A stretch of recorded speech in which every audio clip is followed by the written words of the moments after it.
அனைவருக்கும் வணக்கம். நீங்கள் நம்ம சேனலுக்கு புதுசுன்னா பக்கத்தில் இருக்கிற பெல் பட்டன் அமைத்தி சப்ஸ்கிரைப் பண்ணிக்கோங்க.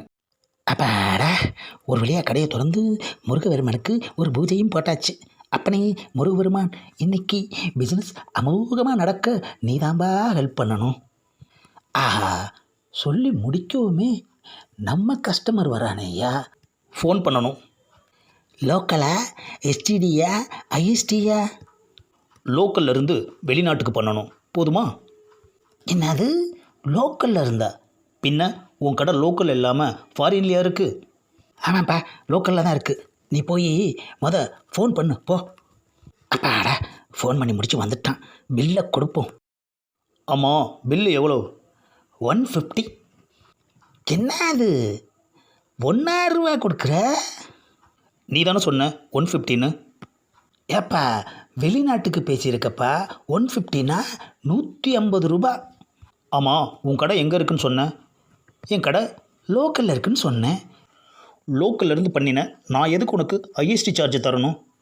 ஆஹா, இவங்கிட்ட கடை லோக்கலில் இருக்குன்னு ஒத்துக்கிட்டது தப்பாக போச்சேயா. ஏப்பா, நீ வெளிநாட்டுக்கு தானே பேசின? ஆமாம். அப்பண்ணா, நான் சொன்ன அமௌண்ட்டு கரெக்டு தான்ப்பா. லோக்கல்லேருந்து நான் பண்ணினதுக்கு எப்படி உன் அமௌண்ட்டு கரெக்ட் ஆகும்? அட, லோக்கலை விட்டு தள்ளுப்பா. வெளிநாட்டுக்கு பண்ணணும்னு தானே சொன்னேன். அது சரியா? சரியில்லை. ஏன்? நான் மொட்டையாக வெளிநாட்டுக்கு பண்ணணும்னு சொல்லலையே. ஆஹா, லோக்கலை விட்டு வரமாட்டேங்கிறானே ஐயா. ஆமாம், நீ என்ன சொன்ன? லோக்கல்லேருந்து வெளிநாட்டுக்கு பண்ணணும்னு சொன்னேன். நல்லா கவனிச்சுக்க. வெளிநாட்டுக்கு, அதாவது வெளிநாட்டுக்கு பண்ணணும்னு சொன்னேன்.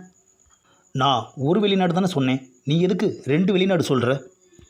உனக்கு புரியணும்னு தான்பா அழுத்தி சொன்னேன். வெளிநாட்டுக்கு பண்ணுனா ஐஎஸ்டி சார்ஜ் தான்பா கொடுக்கணும். ஏப்பா, ஒரு ஓனர்னு பார்க்காம கூட இப்படி அடிக்கிற? சொல்கிறத புரிஞ்சுக்காம நீ சொல்கிறதே சொல்லிகிட்டு இருந்தேன்னா பின்ன கோவம் வராதா? நான் லோக்கல்லேருந்து கால் பண்ணியிருக்கேன். அதை கணக்குலேயே சேர்க்காம ஐஎஸ்டி சார்ஜ் வேணும், ஐஎஸ்டி சார்ஜ் வேணும்னு கேட்டால் என்ன அர்த்தம்? இது சிறுபிள்ளைத்தனமாக தெரியலை? ஆஹா, நம்ம டைலாக்கே டைமிங்காக சொல்லி நம்மளையே மடக்கிறான் ஐயா. ஏப்பா, நீ பண்ணினது ஐஎஸ்டி லைன், அதை முதல்ல தெரிஞ்சுக்கோ. லைன் ஐஎஸ்டி தான், ஒத்துக்கிறேன். அப்பாடா, இப்போவாது புரிஞ்சுக்கிட்டானே. ஆனால் நான் லோக்கல் இருந்து தானே ஐஎஸ்டி லைனில் பண்ணியிருக்கேன். இங்கே பாருப்பா, லோக்கல் டு லோக்கல் தான் நீ சொல்கிற சார்ஜு. லோக்கல் டு ஃபாரின் பண்ணுனா அதுக்கு தனி சார்ஜ். லோக்கல்லேருந்து பண்ணினா எப்படி ஃபாரின் சார்ஜ் தர முடியும்? ஃபாரினுக்கு பேசினா கொடுத்துதாயா ஆகணும். நான் எங்கே பேசினேன்? நான் ஃபோன் பண்ணினேன். என் மச்சான் தான் ஃபாரின்லேருந்து என் கூட பேசினான். நான் லோக்கல்லேருந்து தானே பேசினேன். அதனால தான் லோக்கல் சார்ஜ் உனக்கு கொடுக்குறேன். ஏப்பா, வெளிநாட்டில் இருக்கிற மச்சானுக்கு லோக்கல்ல இருந்து எப்படிப்பா கால் பண்ண முடியும்? கொஞ்சம் முன்னால் தானே பண்ணினேன்.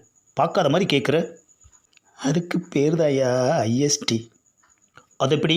நான் இங்கே லோக்கலில் இருக்கேன், என் மச்சான் ஃபாரினில் இருக்கான். அப்படி பார்த்தா என் மச்சான் பேசினதுக்கு தான் ஐஎஸ்டி சார்ஜ், நான் பேசினதுக்கு லோக்கல் சார்ஜ் தான். இப்போ உனக்கு பேசினதுக்கு சார்ஜ் வேணுமா இல்லை பண்ணினதுக்கு சார்ஜ் வேணுமா? ஏப்பா, ரெண்டுக்குமே நீதாயா கொடுக்கணும். என்ன இழிச்ச வாங்கி நினச்சியா? என் மச்சான் ஃபாரின்லேருந்து பேசினதுக்கு லோக்கல்லேருந்து பேசினேன், நான் எப்படி பணம் தர முடியும்? எனக்கு ஏமாற்றி பழக்கம் இல்லை. நான் வர்றேன். ஆஹா, அங்கே சுற்றி இங்கே சுற்றி வாழைப்பழ கதையாக்கிட்டானே ஐயா.